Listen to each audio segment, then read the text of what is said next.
सुनिधि अपनी सौतेली माँ के साथ रहती थी, जो उससे घर के सारे काम करवाती थी। एक दिन बादलों ने उसके दुख को देखकर आसमान में बादल पर सुनिधि का घर बनवा दिया, जहाँ सीधी सादी सुनिधि रहने के लिए अपने सौतेली माँ को भी लेती आई। लेकिन दुष्ट सौतेली माँ के मन में सुनिधि का घर हथियाने का विचार हमेशा रहता था। वह हमेशा सुनिधि को घर से निकालकर उस घर को हड़पने के बारे में सोचती रहती थी। एक दिन वह योजना बनाती है और सुनिधि से कहती है, सुनिधि, जरा उस घर के नीचे वाले कमरे में जाओ और वहां पर एक कपड़ा रखा हुआ है जिसमें ऊन है, उसे ले आओ। जाड़े का मौसम आ रहा है, मैं तुम्हारे लिए एक स्वेटर बनाना चाहती हूँ। सुनिधि नीचे वाले कमरे में जाती है। वहां पर एक कपड़ा रखा हुआ है।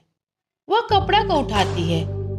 कपड़ा उठाते ही उसके ऊपर एक बड़ा सा पिंजरा गिर जाता है और वह पिंजरे में कैद हो जाती है। माँ माँ, ये क्या हो गया? जल्दी यहाँ आओ। ये पिंजरा कहाँ से आया? मुझे पिंजरे में किसने कैद किया? हाँ हाँ हाँ, अरे तुम इस पिंजरे में कैसे कैद हो गई? तुम तो बहुत बड़ी जादूगरनी हो। तुमने बादल के ऊपर घर बना लिया था, लेकिन तुम्हें मेरे बारे में पता नहीं है। मैं तुमसे भी बड़ी जादूगरनी हूँ। अब तुम इसी पिंजरे में रहो और अब यह घर मेरा हुआ।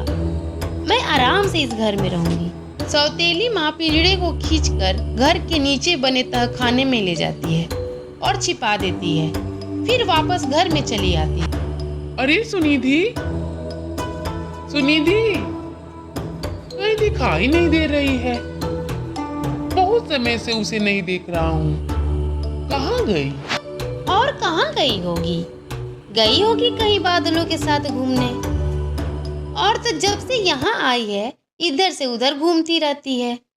कुछ पता ही नहीं चलता है। पता नहीं कहाँ गई है। मुझे कोई जानकारी नहीं है। सुनिधि के पिता सुनिधि को खोजने के लिए बाहर निकलते हैं, लेकिन वह कहीं दिखाई नहीं देती है। वह हार कर वापस घर चले आते हैं। सुनिधि तो कहीं दिखाई नहीं दे रही है। पता नहीं कहाँ चली गई। आज शाम के समय सुनिधि बाहर खेलने नहीं गई थी, इसीलिए कुछ बादल उसे खोजते हुए घर आ गए। सुनिधि, कहाँ हो? जल्दी आओ, बाहर घूमने चलते हैं। पता नहीं दोपहर से ही आज दिखाई नहीं दी है। कहाँ चली गई? कुछ बता कर भी नहीं गई है। इतने बड़े आकाश में उसे कहाँ खोजे, कुछ समझ नहीं आ रहा है। अरे, वो तो बहुत सीधी सादी लड़की है। उसने हम लोगों से भी कुछ नहीं कहा। उसे कोई दिक्कत भी नहीं थी। आखिर वह कहाँ चली जाएगी? अच्छा ठीक है, हम उसे ढूंढते हैं। सारा आसमान एक कर देंगे, लेकिन उसे ढूंढ लेंगे। मुझे तो उसकी दुष्ट सौतेली माँ पर ही शक हो रहा है। वही उसे कुछ कर दी होगी।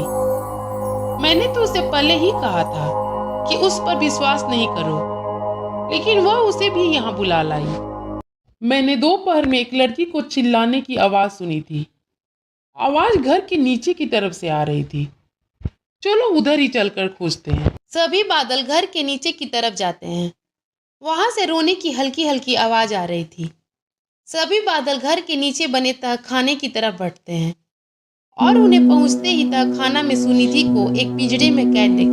सुनिधि, तुम पिंजरे में क्या कर रही हो? तुम्हें किसने बंद कर दिया है? मेरी सौतेली माँ ने मुझे पिंजरे में बंद कर यहाँ पर तहखाने में कैद कर दिया है। तुमने ठीक कहा था, मुझे उस पर विश्वास नहीं करना चाहिए था। सभी बादल मिलजुल कर सुनिधि को पिंजरे से आजाद करते हैं और एक योजना बनाते हैं और चुपचाप वहां से बाहर निकाल कर चले जाते हैं। थोड़ी देर बाद सौतेली माँ सुनिधि को देखने के लिए तहखाने में आती है, लेकिन तहखाना में वह सुनिधि को नहीं देखकर दौड़ते हुए कमरे के बीचों बीच पहुंचती है। तभी ऊपर से पिंजरा तेजी से नीचे गिरता है और वह पिंजरे में कैद हो जाती है। अरे, यह पिंजरा किसने मेरे ऊपर गिरा दिया? जल्दी से मेरे ऊपर से हटाओ, वरना मैं सबको बर्बाद कर दूं। अब तुम अपने सही जगह पर पहुंची हो। इस भोली लड़की ने तुम्हें पहचानने में बहुत बड़ी गलती कर दी थी। लेकिन हम तुम्हें पहली बार देखकर ही पहचान गए थे। हम जानते थे कि तुम दुष्ट औरत हो। अब तुम्हें यहाँ से नीचे फेंक दे रहे हैं। अगर जिंदा बची तो अपने पुराने घर में जाकर रहना। बादल पिंजरे को खींचते हुए नीचे फेंकने के लिए ले जाते हैं और महिला माफ कर देने के लिए चिल्लाने लगती है। मुझे माफ कर दो, मुझसे गलती हो गई। मैं ऐसा कोई भी काम नहीं करूंगी। अंतिम बार मुझे माफ कर दो। तुम माफ करने के लायक नहीं हो। तुम अब अपनी असली घर में जाओ। बादल उसकी माँ को पिंजरे सहित नीचे जमीन पर फेंक देते हैं। नहीं, ऐसा नहीं करो। नीचे गिरने पर वह मर जाएगी। कृपया उसे पकड़ लो। वह जमीन पर अकेली रहेगी। यही उसकी सजा है। उसे माफ कर दो। सुनिधि की बात मानकर बादल पिंजरे को जमीन के पास पकड़ लेते हैं और फिर जमीन पर रख देते हैं। इससे सौतेली माँ की जान बच जाती है।